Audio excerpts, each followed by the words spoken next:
श्रीवंदो सतगुरु चरण को,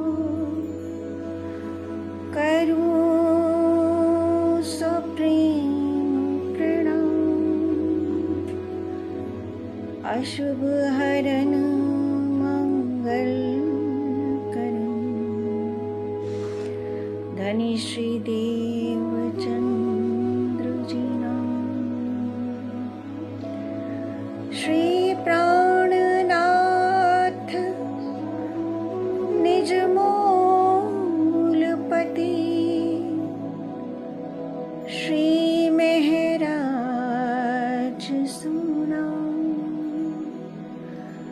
तेज कुंवर श्यामा जुगत को,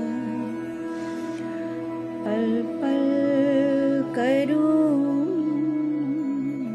प्रणाम,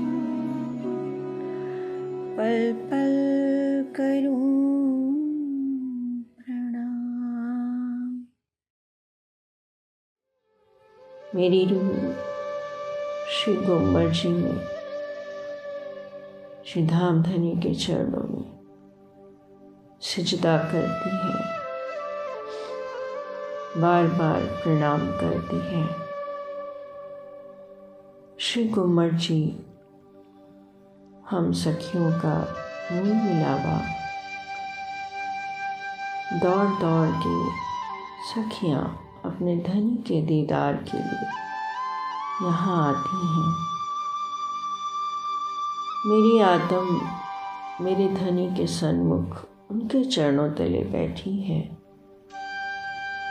और यह अनुभव कर रही है कि मेरे सामने साक्षात धाम धनी श्री श्यामा जी युवा स्वरूप में विराजमान है। श्री जी साहब मुझसे कहते हैं कि आओ सखी, कब से तुम्हारा इंतज़ार करता था और तुम सब तो ऐसी माया में खोई कि मेरी सुध ही न रही। कैसा परिवार बना लिया, कैसे रिश्ते तुमने बना लिए, कौन सी दुनिया में चली गई। रूह तड़प उठती है धनी के इन वचनों पर और कह उठती है, धनी हमें फिर से अपने घर ले चलो, अपने मूल घर ले चलो, जहाँ पर मेरी परात्म हर घड़ी हर क्षण आपसे विलास करती थी, कभी जुदा हो ही ना पाती थी। धनी हमें हमारे मूल घर की याद दिलाते हैं और कहते हैं कि खो जाओ अपनी उन लीलाओं में, चलो आज मैं तुम्हें तुम्हारी याद दिलाता हूँ। तुम कौन हो, तुम कहाँ से आई हो, सब बताता हूँ। तुम सब सखियाँ और मैं अनादिकाल से परमधाम में ही थे, जब ना तो ये सृष्टि बनी थी, ना ये संसार था और ना ही कोई जीव जंतु। केवल एक हमारे प्राण प्रियतम धनी ही थे। उनके आनंद अंग हमारी श्री श्यामा जी और हम सब सखियाँ परम धाम में केवल इश्क की ही लीला करते थे। धनी के नैनों से इश्क लेना श्यामा जी का ही काम था और श्यामा जी द्वारा हम सखियों को वह इश्क लुटा देना, बस।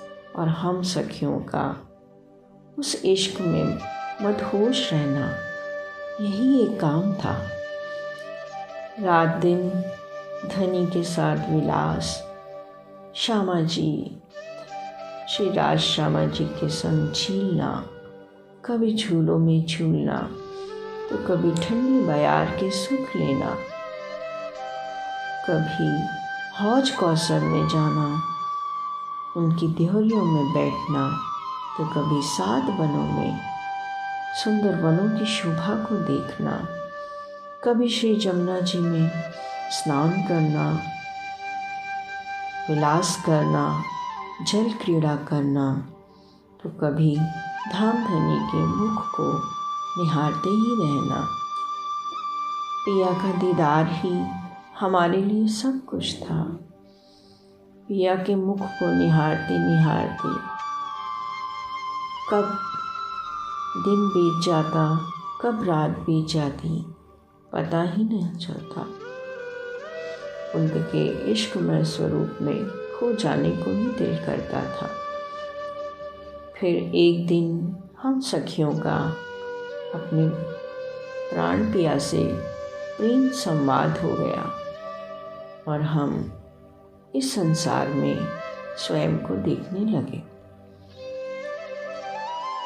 धामधनी के चरणों से हम कभी जुदा हुए ही नहीं, लेकिन एक लाड हमने धनी से मांग लिया और एक नया खेल हमने उनसे मांग लिया। और उसी प्रेम संवाद के तहत पिया ने हमारा लाड पूरा करने के लिए हमें इस जगत में भेज दिया सुरता के रूप में।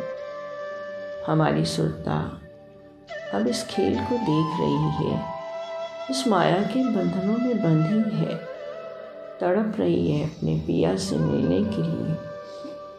धनी ने सद्गुरु रूप में हमें अपना हाथ दिया है, वाणी के वचनों में अपना ज्ञान दिया है, अपनी पहचान दी है। सुंदर सार जी, श्री इंद्रावती जी हमें सबसे पहले हमारी पहचान बताते हुए हमें ब्रज की लीला में ले चलती हैं। ब्रज की लीला को याद कराते हुए श्री इंद्रावती जी कहती हैं, हे सखियों, स्वयं को ब्रज में महसूस करो।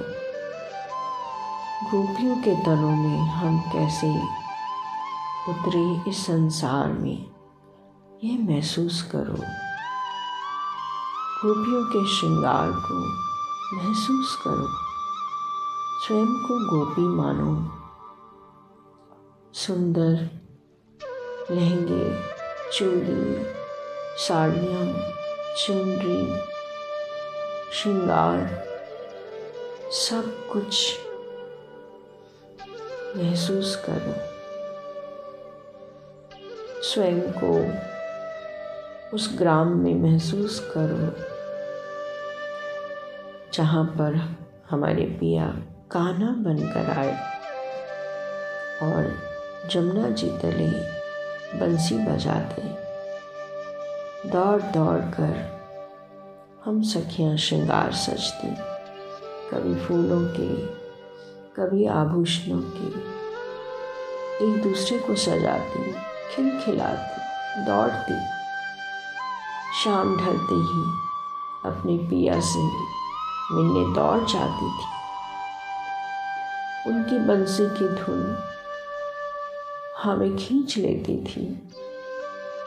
बंसी की धुन पे नाचती गाती मदहोश सी, न जाने कब रात हो जाती, पता ही ना चलता। कदम तले पिया की बंसी बजती तो वहाँ का पत्ता पत्ता, जर्रा जर्रा नाच उठता, खिल उठता।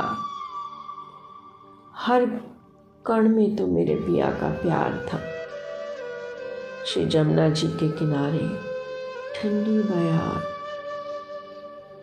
चंद्रमा शीतल, रास की रात्रि में हम सखियों का रामते करना, पिया से विलास करना याद करो, महसूस करो।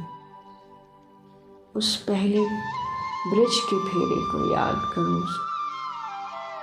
कैसे माया के सब कार्य करते हुए भी हम शाम होने का इंतज़ार करते कि मेरा कान्हा कब बांसुरी बजाएगा और मैं दौड़ के चली जाऊँ। कहीं घर नहीं दिखता, कहीं परिवार नहीं दिखता, सिर्फ और सिर्फ मेरे कान्हा का प्यार, सखियों के विलास, सखियों के मिलाप, बस यही याद आते। आओ सखियों, सबसे पहले हम अपने पहले फेरे में ही खो जाएं, अपनी ब्रिज की उन लीलाओं को ही याद करते हैं। धामधनी की मेहर से, उनकी कृपा से प्रणाम जी।